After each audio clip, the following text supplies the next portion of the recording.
Bonjour, c'est Mandarine pour MetaTrader Technique et Formation. Dans cette vidéo, je vais vous parler de l'indicateur numéro 20 qui s'appelle le Money Flow Index, en abrégé MFI. Le Money Flow Index est un oscillateur qui utilise à la fois les prix et les volumes pour mesurer l'achat et la pression à la vente.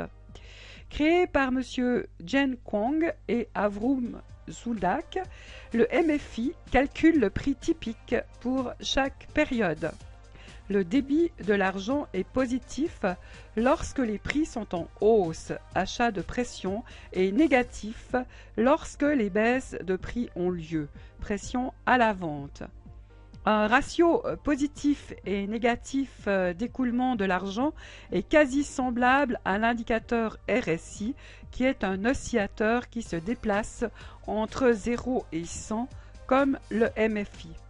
Comme un oscillateur dynamique lié au volume, l'argent de débit index est le mieux adapté pour identifier des reprises et des extrêmes de prix avec une variété de signaux.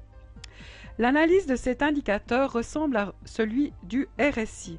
On peut déceler des plus hauts qui sont entre 80 et 100 et des plus bas entre 20 et 0, ce qui constitue dans l'ordre d'une valeur surachetée et une valeur survendue. Cet indicateur classé dans la catégorie volume de la MetaTrader peut se coupler avec les volumes pour interpréter une hausse des prix. Par exemple, en condition de surachat ou de survente avec un pic de volume devenant important, en général le double des précédents, on peut largement penser que beaucoup plus d'acheteurs sont venus rejoindre les vendeurs et les acheteurs déjà présents et que ces derniers vont être plus importants, donc ils vont dominer les vendeurs. Ainsi, un signal d'achat pourra être pris en compte et l'ouverture d'une position sera imminente.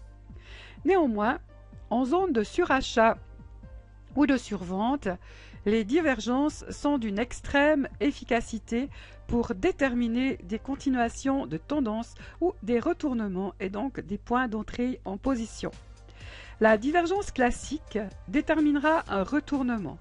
Une divergence classique apparaît quand les prix ont fait un plus haut en tendance haussière et que l'indicateur indique des plus bas. Visible souvent aussi sur le RSI ou le CCI, ce genre d'indication met en alerte le trader s'il a pris position en amont et donc l'avertit de prendre ses bénéfices ou de prendre position à la baisse avec un dépassement d'un autre indicateur de sa zone de neutralité comme le RSI par exemple. Voilà, cette vidéo est terminée pour aujourd'hui. Je vous souhaite une excellente journée ou une excellente soirée. Ça dépend à quelle heure vous visionnez ma vidéo. Et